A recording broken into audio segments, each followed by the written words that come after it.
afternoon, class. Today we're going to talk, this is Module 3, we're going to be talking about food insecurity, and we're going to be taking a look at what that means, what that looks like nationally and for the DFW area, and we're also going to look at some solutions. And there are two articles I'm going to have you guys read, and then there will be some added information at the end of this module that I'm going to have you guys take a look at. So we want to look at the objectives, and we want to look at the definition of food insecurity. As many of you know, that was a big deciding factor for how we built this entire ag program at Collin College. By definition, food insecurity is defined as a disruption of food intake or eating patterns because of lack of money or other resources. The objectives for this module include analysis of data about food insecurity for DFW and Collin County, identify causes of food insecurity and potential solutions, assess current available resources to assist with providing solutions to food insecure areas within urban areas. And one of the things that we're going to talk about, and I want you guys to be thinking about, is what would you like to do? What would you like to address in your community? So what I want to do is I want to bring you back to the discussion question for topic number 2. And that question, the topic basically says, have you personally seen or witnessed food insecurity in your immediate circle? If so, how did it affect you or those close to you? If not, are you aware of it occurring locally? If so, how did you learn about the issue? Lastly, have you been involved with assisting in food distribution, collection, or food drives in the last 5 years? If so, how did you perceive your actions as helping others or being helped by others? If not, have you considered the topic and potential solutions? 3 areas I want you to consider as you go into the discussion question. And I know a couple of you have already posted, and you're welcome to go back and add to the discussion. Obviously, I encourage you guys to do that. But one of the things is possible reasons for food insecurity. And I want you guys to do that before you keep going with this lecture. The economics is likely going to be the most obvious, but are there other reasons that we can address? Such as mental health issues, relationships, do families model good eating habits? And then one of the probably areas that we don't pay as much attention to are cultural issues, accessibility, food allergies, and sensitivities. All right, so if you've not done your post on the discussion question, I'm going to ask you to stop right now, pause the lecture, go into Canvas, post your perspective on this, and then I want you to come back to the lecture. Okay, so hopefully everyone has posted to the discussion before they're continuing on with the lecture. One of the things that we have to look at is the problem. We are aware that there is a problem. We need to identify the root causes, what the problem is, what the data is telling us, and who the stakeholders that are involved with providing solutions for the problem, who are they? So one of the very first things that we want to look at is available resources. Retail outlets that serve the community that have affordable prices. Basically what that means are grocery stores, big box stores that sell everything from tires to groceries. Then we want to look at food deserts.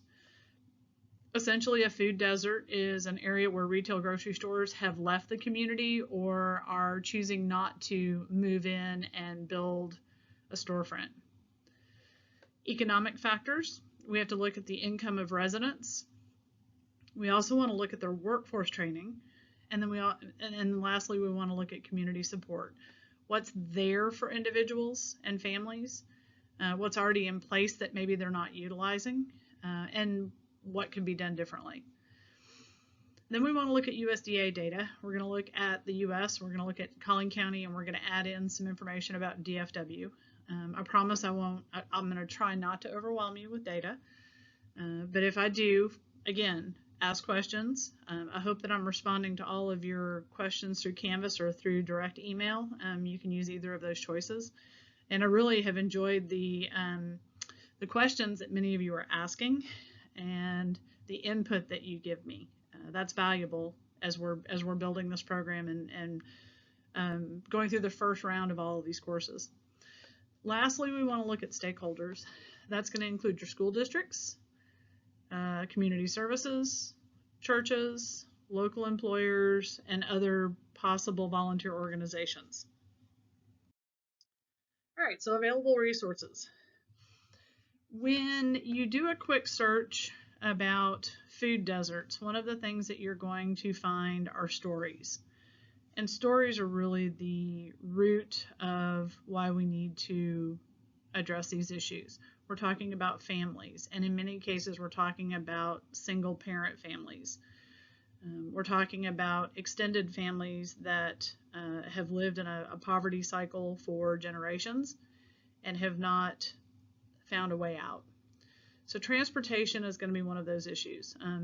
I know I take it for granted that I've always had a vehicle, but when my car breaks down or I'm without a vehicle for a period of time, I know how frustrating that is.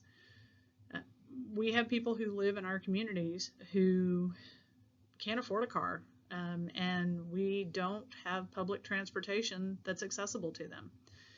In many locations, they may live up to 2.5 miles away from a grocery store, and they may have to walk to that grocery store. Think about when you buy your favorites at the grocery store that have to be refrigerated or kept in the freezer. And if it takes you 1, 2, or 3 hours to walk to the grocery store, think about walking home on a hot summer day. And what does that do to some of your food choices? The other thing we know that exists in many of these low-income areas that are classified as food deserts are convenience stores. We also know that in convenience stores, shelf space is at a premium and chiller space is at a premium. And so typically you don't find a lot of healthy, nutritious foods. You find a lot of prepackaged meals, snack foods, candy, drinks that have a lot of sugar in them. They do typically offer juices, but typically those juices have high fructose corn syrup, which is not truly ideal. Whatever your stance is on sugar, I mean, high fructose corn syrup is sugar based on how the body metabolizes it. But it's kind of a cheap nutrient. And do we really want our youth growing up thinking that that's how they get their calories? And then we want to look at farm stands and markets. Are they available? Are they within walking distance? And in most cases, they're not in areas that are impacted by low socioeconomic statistics. So what transportation do we have? In many urban areas, we have public transit, but that can take quite a bit of time, and it can be complicated figuring out all the bus routes. We do have delivery services like Uber Eats, Instacart, Meals on Wheels for some of our elderly community, and we also have Amazon grocery delivery. But here's the problem. That costs money, and that's a luxury item. In many cases where you have urban food deserts, that's not exactly a priority for families that are living on a very, very low fixed income. And then one of the things that I am fascinated with is pop-up markets. This is happening in other countries. It's happening in some other metropolitan areas. Could we take the idea of a food truck and convert it into a pop-up farmer's market? Yes, it can be done. What would the cost entail, and what would that cost be transferred to patrons? Something to think about and something to keep in mind. So looking at available resources, what is really truly available in food insecure areas? We know that in some areas of Dallas and we know in some areas of Collin County we have community gardens. We know that we have food pantries, and unless you've lived under a rock for the last, almost a year, we know that food pantries have been pressed into double time service. The families that they are serving, the numbers have skyrocketed in the middle of a pandemic, but volunteerism has skyrocketed. So, from some of the bad, there's some good that comes out of that. Churches have been instrumental in collecting food and establishing food pantries in certain areas. I know the one in Wiley actually has several churches that work with Amazing Grace and Christian Care. We know that there are convenience stores and gas stations because, let's face it, a lot of money can be made in the high markup at a convenience store. But we also have schools. We have schools that have various initiatives through the USDA to offer free and reduced lunch for qualifying families. And when the pandemic hit and we sent students home, we realized that some of our students would not have a healthy meal. So school districts stepped in. They figured out a way to distribute food to families. They offered times for pickup. And then for some districts like DISD, they actually put food on the bus and they took it to their route and they were able to deliver food. They were also offering grab-and-go meals, especially during the summer. Summer initiative, summer lunch has been provided in school districts. I'm not sure that it's been marketed. I'm not sure that it's been communicated to our families. And then there's always the psychological part of that. Do I want to be the one showing up in need? And I think that's one of the stigmas that we're going to have to address when there's a need. So why is this not enough? Why do we still have people suffering? Well, communication is key. And when you have families that are on a limited income, internet may not always be accessible. Fear, for whatever reason, someone may have a fear of being identified as low income, or a fear of leaving their home to gain access to food. And then there's always the dignity issue. You have families that have pride, you have families that have worked hard, and when they come to the realization that they're struggling, it's not an easy thing to admit that you can't provide for your family, and that's one of the other things that I wish we could fix. I wish we could address. We've all been there, either as a college student or as an adult. And then we want to look at our mental health issues, drug or alcohol abuse. Is that causing an issue? Depression, anorexia, bulimia. It's not just females that have eating disorders, and are we passing that on to our children? Domestic violence issues. That's another area that we sometimes don't want to talk about. But is that creating a problem where significant others feel threatened if they leave the house and go somewhere, or they don't want to leave the house for fear of retaliation? And then cultural issues. Is it appropriate from a cultural standpoint for certain members of the family to leave the house and go to the grocery store, or do they have to be escorted? It's a complex issue. And when you think about cultural foods, is it always accessible in these areas? Let alone fresh produce, nutrient-dense foods, high-quality protein. But then you have cultural issues. You have those families that prefer to shop in specific types of stores. Are they accessible? Are they anywhere that's in a easily commutable distance or walking distance? So grocery stores. Why have they left, or why are they not moving into low-income areas? Well, it's basically simple economics. If you ask grocery stores and ask their decision makers why they won't put a grocery store in a certain area, and they typically tell you the demographic. The demographic doesn't support putting the store there, and then theft as reasons for not building a store. Is that really the reason? And is it verifiable? I was not able to find actual hard data that those were valid reasons. Yes, I do think moving a high-end grocery store, or like a Sprouts into a low-income area, I think there's going to be a certain stigma with families going in and purchasing produce from a store like that, as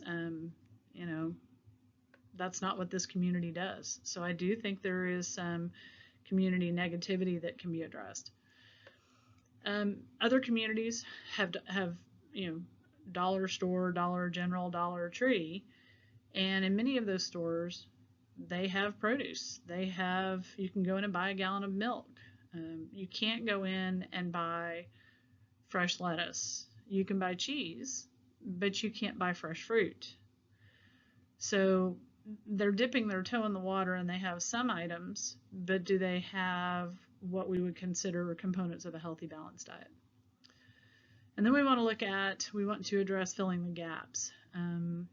Local municipalities have addressed the issue with urban farms and community gardens, but have we done enough? Have we expanded enough? Because again, you come back to accessibility. Do we have product? Do we have agricultural produce that is attainable and reachable for our low-income community members? All right, so one of the things that we hear about frequently is SNAP, and I wanted to make sure that you all at least had a general idea of what SNAP is. And it is basically a food assistance program. The Health and Human Services for the state of Texas provides funding for SNAP, and it's essentially like a debit card. And I wanted you guys to see what the data says, because, and just a little bit about me, I was a single parent for many years, and I was in the classroom teaching. And if you look at the monthly amount of income allowed, and I was a parent with 2 kids, so I would have been a family size of 3. For most of my teaching career, when the boys were still dependents, I qualified for SNAP. Did I take advantage of it? I did not need to. Could I have taken advantage of it if I needed to? Yes. But your monthly amount of income, $29.87, that allowed me as a state of Texas teacher to qualify for SNAP benefits. All right, so the maximum monthly SNAP amount basically says if you are age 16 to 59, you must follow certain work rules to get your SNAP benefits. That means that person must look for a job or be in an approved work program. If they have a job, they can't quit without a good reason. So a family of 3, the monthly SNAP amount would have been $535. The increase in January through June of 2021, actually they gave a little bit of an increase, so it would have been $616 for my family. Something to think about. I also want to let you know in the second bullet up here, there's a link to the website if you would like to go into more detail.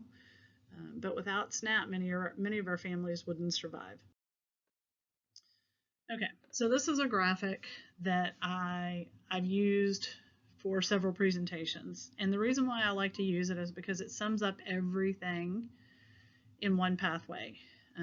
Families experiencing food insecurity can get emergency food assistance at the local food bank. We also offer soup kitchens. You probably don't see that as much in Texas as you do in more urban, high population density areas, but they are still there, they're still available. The child nutrition program and the efforts that we put forth into schools, we want our kids to eat. I can tell you on numerous occasions I've been in the classroom and I've had students that hadn't eaten in several days on a Monday, and they didn't always have a parent that was willing to turn in the paperwork for free and reduced lunch, and they didn't have money to buy lunch. Many times I bought students lunches. And you know, to me, that just that tells me that there's something deeper at work there than just we don't have food, so therefore we find another place to get it. SNAP education is working with our families, teaching them what to purchase with their SNAP funds and being able to utilize good nutrition practices and implement modeling that for their kids.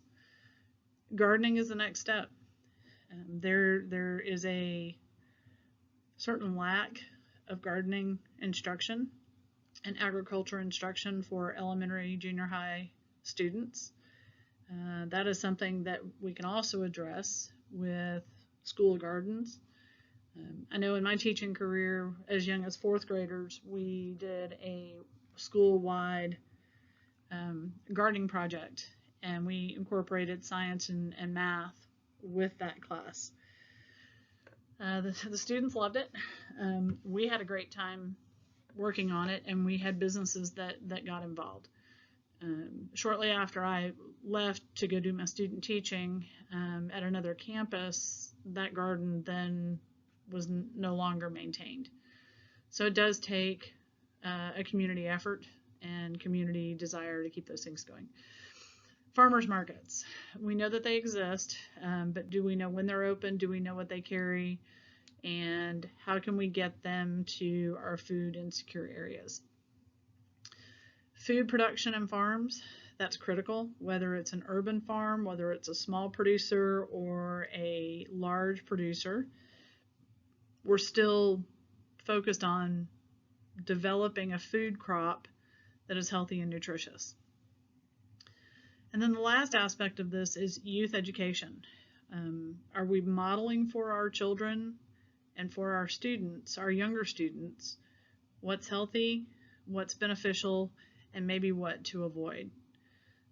You know, as soon as you tell a child, you know, don't eat that, it's not good for you, then that tends to have a reverse psychology effect, and that's what they want to have. But I remember one of our administrators telling me, I made the observation that we had students throwing away all of their fruit and vegetables. And I asked a student why, and they said, well, I don't like it. Have you ever tried one? You know, an apple, an orange, a banana, salad. No, we don't eat that at home. Okay. And didn't want to put the student on the spot, so I kind of stepped back, and the administrator, who had been a teacher with me and I knew her very well, her observation basically was that they were never taught how to eat healthy. They were not taught that apples and oranges and grapes and salad, cucumbers, zucchini, they were never taught that those were healthy food choices. And so the few times that they would try to eat something healthy, that disrupted their digestive system. And if you work with teenagers, you know that the last thing they want is to have an upset stomach in class or gas production. And I know that's funny. You know, we all kind of giggle about gas production, but it's a serious concern with students. They don't want to sit in a classroom and have an issue with that. And so it does take time for their bodies to adjust to a healthy choice in foods. So let's move on to food deserts. This is basically a chart that I took from the USDA. I did a screen grab on this, so if it's a little fuzzy, my apologies. But the link is on the top right here, the USDA ERS Food Insecurity Overview. But we want to talk about food prevalence and based on education and employment status. Obviously, if you're working in a low-income job, you probably don't have a lot of disposable income for, you know, high-quality foods. Education status is a direct correlation to that. Less than high school tends to be one of our highest percentages of low or very low food secure. If you look at the yellow and the red on here, that's the indicator for low or very low food security. We're talking 30% if you take both of those sections. If you look at some college, about 16%, and then college or more, we're looking at basically 5 to 6%. We look at employment status. We're not really sure what other was, but they're not in the labor force. Maybe this is someone who has never entered the labor force. Not really sure. They didn't give a classification on how that was determined, but not in the labor force and they're disabled. Notice how high the numbers are, the percentages. They're on disability and they're in that 50%, just under 50% range. Unemployed, slightly lower. Part-time for economic reasons, pretty much neck and neck with someone who's on disability. And then part-time for non-economic reasons, it's relatively low. Maybe it's someone who's just working part-time as a side job. They've got another primary source of income. But when look at retired and look at full-time, those numbers go down dramatically. Something to be aware of is that education helps our community members. U.S. households with children, this is another graphic that I pulled from the USDA. Notice that about 13.6% of households with children are food insecure. Low food security among children is about 5.9%, and then very low food security is about 0.6%. The note at the bottom says essentially that if you have food insecure children, typically the adults are also going to be food insecure.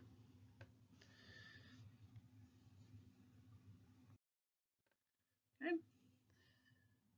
We're looking at just general households, about 10.5%. Typically, there's not really a designation as to whether this is with children or not.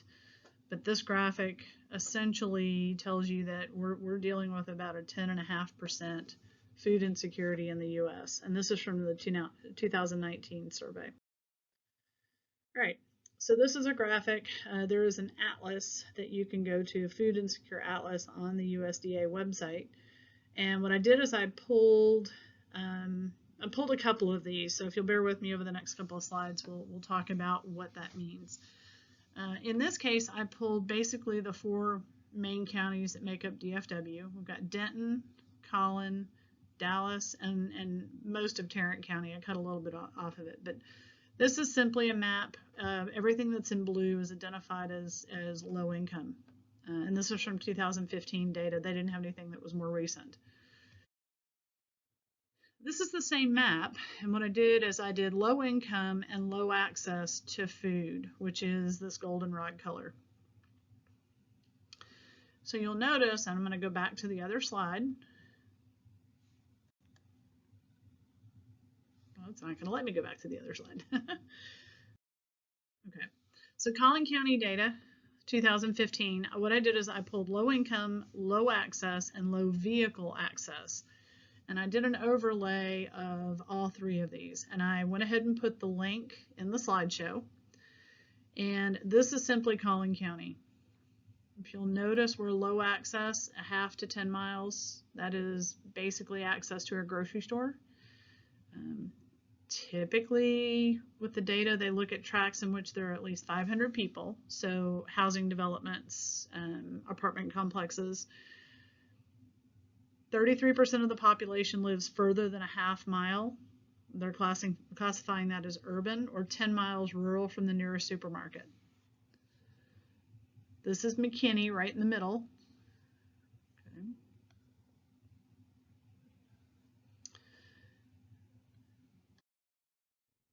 All right, so stakeholders. Stakeholders are essentially defined as people with an interest or concern in something. I believe that all of us are stakeholders in food security and food accessibility. School districts have taken quite a bit of the responsibility with funding from the USDA and essentially our tax dollars. We are providing a resource for students to receive meals. But other areas that we can look at for resources for help is the North Texas Food Bank and the Collin County Food Pantries. There are links on there. If you want to go to those websites and access more of that information, please feel free to do so. I'll have both copies of the PowerPoint uploaded for y'all. And then specific local ag initiatives. Locally in Collin County, there are two that I want you guys to be aware of. The Seed Foundation, which was started by Rick Wells of Rick's Chop House restaurant. And this is something we're going to explore later in the semester, but go visit their website, go check out what they do. And then we have the Community Garden Kitchen that is currently under construction in the Fairview area. This is a $1 million program that the Community Garden Kitchen raised funds, got pledges, and this will be the only free kitchen in all of Collin County. But they also have garden access and produce access. So it's an interesting concept. The pandemic has slowed them down dramatically, but the building is under construction. They do have a Facebook page. So if you will go look for the Collin County Community Garden Kitchen, you can actually follow the progress on the construction. Their website has not been updated. I think their social media page is probably more current. All right, so I have two articles I would like for you guys to read. These are from Amber Waves, which is part of the USDA. I want to look at the one on the right is food security as it relates to COVID-19. I thought this was a really interesting article. But I also wanted you guys to read the article on farm income statistics. This is eye-opening. This is from June of 2019. And basically it is data that USDA collected over how farms pay for themselves and where much of their sources of income come from. It also breaks down the percentages of farms that are actually family owned, which for many of you I think is going to shock you that more often than not agriculture is family owned and operated. We hear a lot of the negativity about the large corporate farms, factory farms, but when you look at the source of produce and source of income in the ag industry, the vast majority of them in the United States are still family owned and operated, which I thought, is interesting. So, reminder.